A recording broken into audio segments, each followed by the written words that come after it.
the most populous country within the Organization for Petroleum Exporting Countries, OPEC, and the leading oil producer on the African continent, Nigeria cannot be ignored when conversations surrounding crude oil come up. A member of OPEC since 1971, Nigeria's oil and gas sector accounts for about 10% of gross domestic product, while petroleum export revenues represent around 86% of total exports revenue. But Nigeria has struggled to take full advantage of the potential of this industry. In recent time, the country has been unable to meet its production quota as set by OPEC. In September, Nigeria fell short by 224,000 barrels per day as key crude grade Forcados spent the third of the month in force majeure, while damage to the Nembe Creek Trunk Line severely impacted exports of Bonny Light crude. Now, despite these challenges, the country pumped 1.39 million barrels per day, up 30,000 barrels per day from August. While OPEC and its allies, OPEC Plus, boosted crude oil production outputs by 470,000 barrels per day in September, Nigeria produced far below what it said it would. However, it is not the only country that has struggled to meet its quota. The shortfalls have contributed to what analysts say is a tight market. Oil prices have surged in recent weeks, with dated Brent hitting 3-year highs and key customers of OPEC Plus crude, such as the U.S., calling for more supplies to tame the rally. OPEC Plus members with ample spare production capacities, such as Saudi Arabia, Russia, and Iraq, ramped up outputs in September. In fact, Russia and Iraq both overproduced their quotas and have been among the alliance's least compliant members. Nigeria has asked OPEC to increase its production quota yet again, but with the history of not being able to meet already set numbers, will OPEC agree?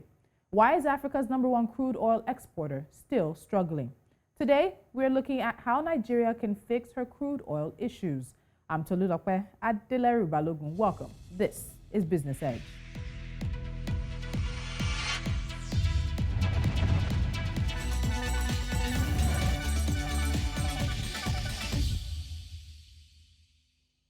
Joining me is Desmond Agboifo. He's the director at Desyton Energy Institute for Petroleum Economics and Management. And of course, this is another round of conversation with Desmond that we're having now. Desmond, welcome once again to the show. Thank you so much for joining me.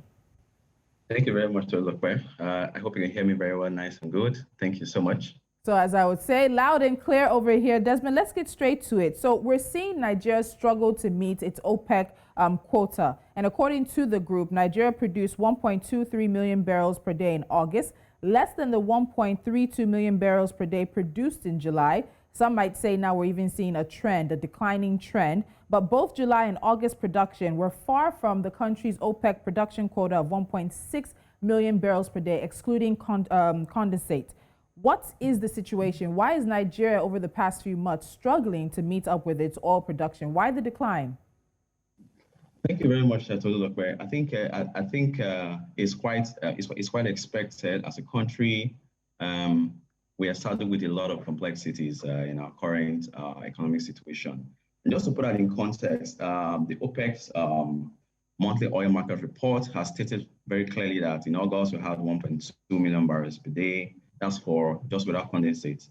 And in July, we had just 1.3. So between August and July, we saw that drop. And in August, we saw about 1.3 million barrels per day. So between July and August, we saw a drop of about 85,000 barrels per day. And in August, between August and July, again, we saw just about 30,000 barrels per day drop. I mean, this dynamics is not unexpected. We're faced with a lot of issues, but just straight to your questions, we see quite a lot of issues that is what not to mention here. So first of all, we've got issues about oil theft, vandalism, and very recently we've seen the passage of the PIA, which is supposed to, of course, increase accelerated oil and gas production, also boosting our national reserves. So yes, there are issues on ground, and I think it's also time for us to also understand that the passage of the PIBB, we can see huge projects like the Bonga Southwest coming soon on stream as soon as it passes through the FID decision for the government. And I'm sure that alone will be able to put some numbers in the map. In fact, just looking at some statistics, between the two big FPSOs, Nigeria is already producing about 200,000 barrels a day already, which is just about a tenth of our capacity as a country. And we also see Bonga, who do about 250. So the two big projects could do almost 500,000 barrels. If you add that to what we're doing right now, we are slowly but getting to the point where we can be comfortable to say we're coming to capacity. So yes, there are issues, and I think this is a good time for the stakeholders to come together and align interests together just for the national good. And some of these issues are long-standing. So there's the technical ones, then also, as you mentioned, the vandalism aspect of it, and we'll get also into that as well. But you mentioned capacity, upscaling our capacity. So in September, Nigeria wrote to OPEC asking that its production quota be revised upwards. The Minister of State for Petroleum Resources, Timothy Siva, said that the country's full production capacity was closer to 2.2 million barrels per day. And he said that the issues plaguing the sector in terms of production would be resolved in the coming months. Now, quota aside, do you think that Nigeria's full production capacity could be 2.2 million barrels per day? And when would we reach that point if, let's say, OPEC was to agree to revise the quota upward? Yes, first of all, let me take the first question. So the question around if we've got the capacity to do 2.2 million barrels a day, I think it's a possibility because we know as a country prior to this time, we have the asset, we have got the reserves, we've got the IOCs playing in the mix, we also have the independents. Yes, it's possible, and one of the issues plaguing the country is, of course. All right, some technical issues there with Desmond, who is joining us, I believe, from the UK at this point. Looking at Nigeria's production capacity. Now, the Minister of State for Petroleum Resources asked that OPEC revise the country's production quota upwards. But there's also a conversation around the sentiments from OPEC in terms of how the organization feels with Nigeria having shortfalls month after month. There's also the larger conversation as to when these quotas were put in place and whether or not these quotas were from crisis time data and actually reflect the true capacity of Nigeria at this time. There are further conversations, as many people are also wondering, has Nigeria's time in OPEC, the Organization for Petroleum Exporting Countries, come to an end? It would not be unprecedented to have a country leave OPEC and decide to have full control of its oil production output. And let's not forget that in recent times, the Buhari administration presented the proposed budget for 2022 with a benchmark for crude oil at $53 per barrel. Right now, the current price is about $80 per barrel. Some are saying it's a smart conservative move, and others are saying there's a lot of space for Nigeria to play with. We're going to take a quick time out on Business Edge, and hopefully we'll be able to get Desmond back on the line and continue this conversation on how Nigeria can fix its crude oil issues.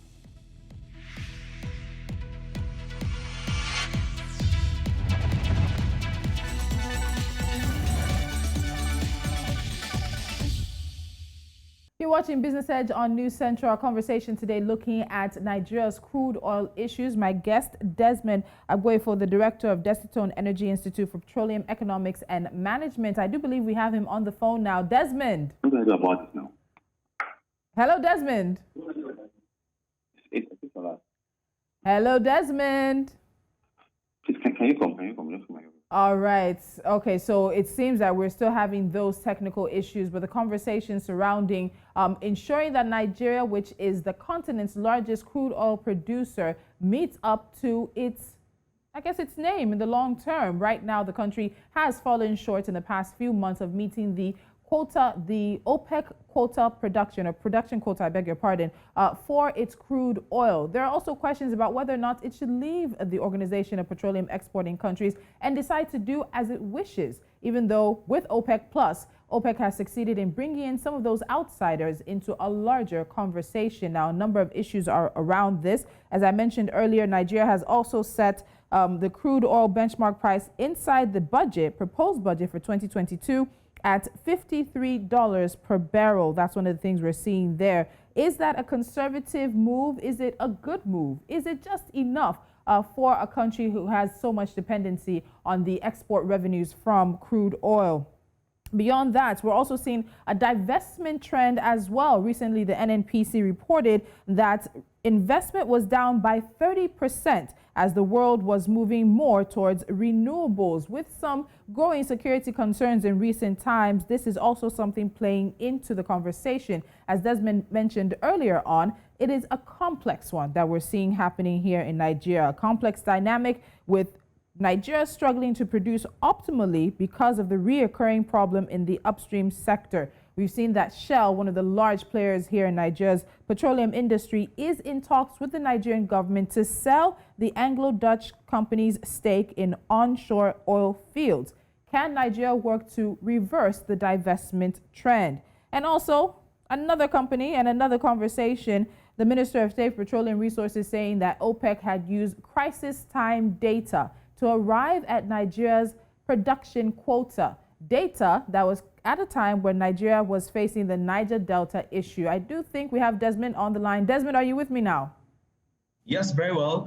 Very well. I can hear you loud and clear. Fantastic. So Desmond, right before we had to take that break, unfortunately, you were just wrapping up your thoughts on whether or not Nigeria could actually hit 2.2 million barrels per day in terms of capacity. I'd really like you to touch on that before we move on to other things.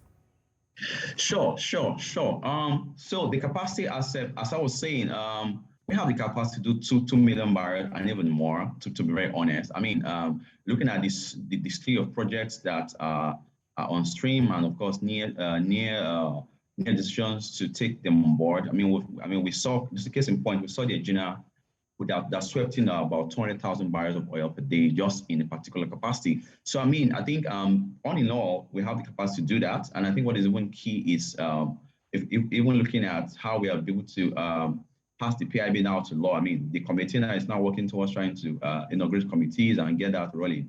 Yes, and I'm quite hopeful that in the next couple of months, say not just about a year, because it takes 6 months for them to get things on board, we'll be able to see that ramp up.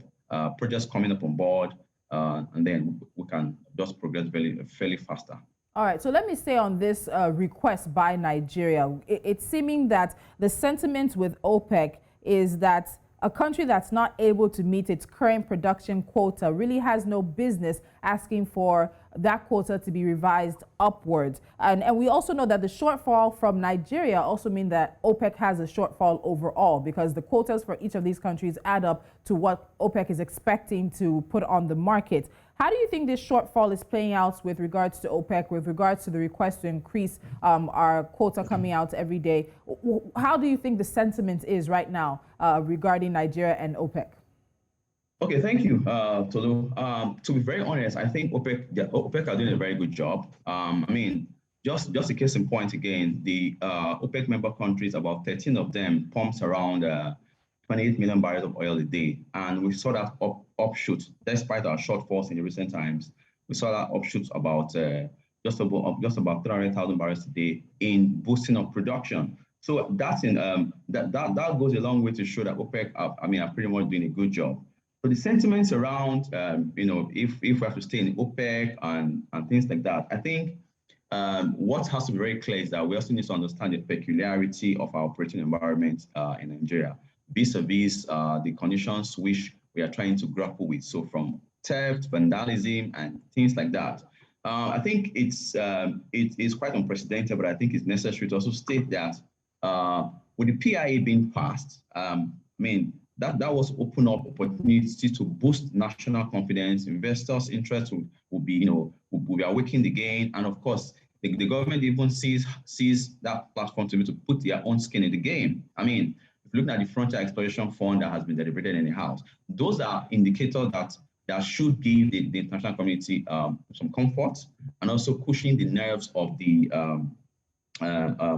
critics that OPEC is not doing a good job.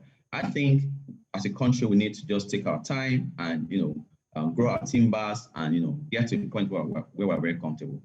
Desmond, answer the question. Does Nigeria need OPEC? Do we need to stay in OPEC to be able to sell our oil, to be able to maintain some form of capacity, especially if they do not give Nigeria what Nigeria requests in terms of upping its production quota?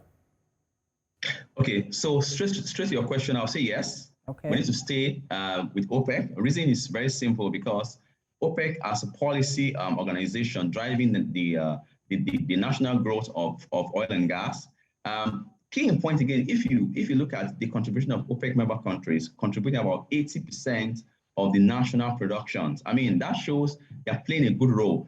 Pulling out Nigeria from OPEC, of course, would mean that you can control your productions, and you can also do what you want to do to upscale, of course, and that translates to revenues. But I think for the purpose of stability of the market and also trying to keep us in the market to have our position over time, I think it's necessary. And I think I must also wrap up in here is that so the pros are way more than the cons here, because for example, being in OPEC also strengthen our position to be able to work at par with other countries in Africa and also sustain our position as the giant of Africa. All right, so I'll leave it at that for now. Okay, so you mentioned, of course, some of the trends and how the PIA can open up Nigeria's oil and gas sector to investments. But a recent report from the NNPC says that investments in that sector are actually down 30% because the world is focusing more on renewables. We all agree that there's a complex dynamic that's operating around Nigeria's oil and gas sector. We know Shell is in talks with the Nigerian government to sell their Anglo-Dutch company's stake in their onshore oil fields. So we see that trend. But you're also saying that the PIA could also bring the investment. So is there work? What can Nigeria do to reverse the divestment trend, which again is also a global trend as well, as many major oil companies are trying to get into the renewable game? So it's not just a trend happening in Nigeria. Okay. Very, very, very quickly, yes, there's a lot of work to be done. And I think it's also necessary to also mention that we've seen the big players, so Shell, that trying to cut down their expenditures about 25 or 20% of their capexes. And on the global scene, we've seen that reduction in capital expenditures dropping from the last 10 years to maybe about 200 billion barrels, 200 billion dollars in capital expenditures globally. So that's also an indication, because of course they are focused on trying to accelerate energy transitions and move into a lot more sustainable and a lot more cleaner source of energy. But be that as it may, I think work has to be done. So case in point, I think overall we need to also state clearly that as a country, the issues that plagues us not to be able to get to where we want to be can be rectified if we put the structures in place. So I recall during a session titled Promoting Sustainable Reforms in the National Extractive Sector, where it was stated that we have to create platforms to be able to manage issues around our flow meter, so that we can be able to understand our production numbers and also reduce the impact of negative influences to national production. So, there are lots of committees set up now to be able that are in place now to support that ambition. All right, Desmond, finally today, let's look at a development around the proposed 2022 budget and crude oil for Nigeria. So the Buhari administration has benchmarked crude oil at $53 per barrel. The current market price globally stands around $80 per barrel. And we're hearing from Goldman Sachs analysts that they're raising their forecast for where crude oil will end the year. And they're looking at about $90 a barrel, upwards of $10 more from where it stands globally.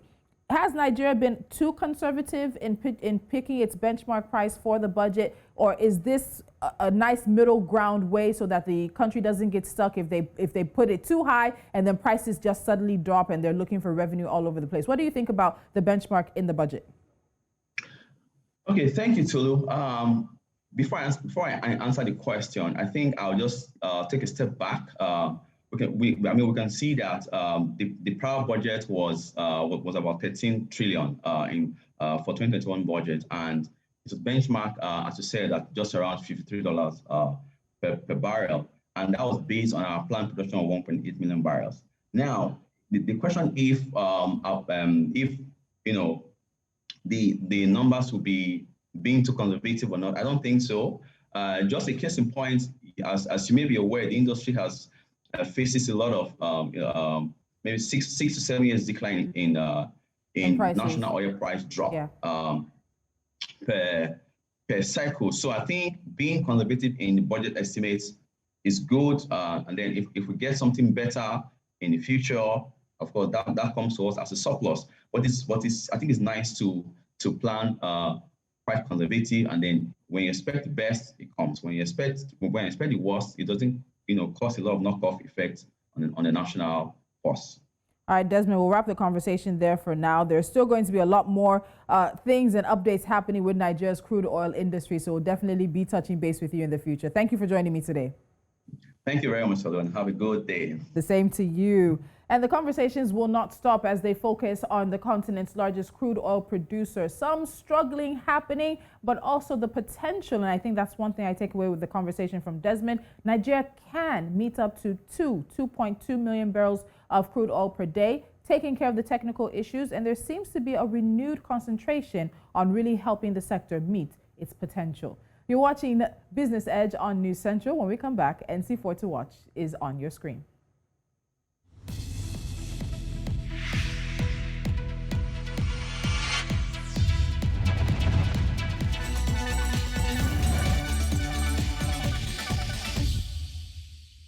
And now to NC4 to watch, I beg your pardon. We start in the southern parts of the continent where South Africa's national carrier is back in the air but still weighed down by labor issues. The drama surrounding SAA is lingering as airline management received a list of grievances from organized labor on Tuesday. These include salary cuts, lackluster conditions of service, and staff retention. Now, the South African Cabin Crew Association and the National Union of Metal Workers of South Africa picketed SAA's offices in Kempton Park, Johannesburg, to press home their point. And staying in the country, the ongoing steel workers' strike is likely to lead to job cuts, further hammering an industry that's been on the decline for several years. This comes from the country's main employer body, the National Employers Association of South Africa. The week-long walkout involving about 300,000 members and allies of the National Union of Metal Workers of South Africa has affected 5 provinces and disrupted supply chains to major firms, including car maker BMW. The labor group is weighing a response to a renewed pay offer. And to the west, to the east now, Kenya has received a B+ rating from Augusto & Co., a Pan-African credit rating agency and a leading provider of industry research and knowledge in sub-Saharan Africa. The lower rating reflects its opinion on Kenya's elevated debt levels, contraction of the country's GDP in 2020 on account of the COVID-19 pandemic, as well as the deterioration of the Kenyan shilling against major trade currencies. And finally, the 4 in NC4 to watch, oil marketing companies and the National Petroleum Authority in Ghana have indicated that the price of fuel will be adjusted upwards by at least 7% at the pumps starting Saturday, October 16th. Initial reports had said the new price would start Friday, but the spokesperson for the oil marketing companies said it would take place at the beginning of the next price window. And that is Business Edge. You can head to our social media platforms at News Central TV, subscribe to our YouTube channel, and make sure you check out any of our old episodes, and of course download our mobile app and take us with you wherever you go. I'll see you again 11 a.m. West African time, talking the biggest business, economic, and financial stories from here on the continent. I'm Tolulope Adeleru, Balogun.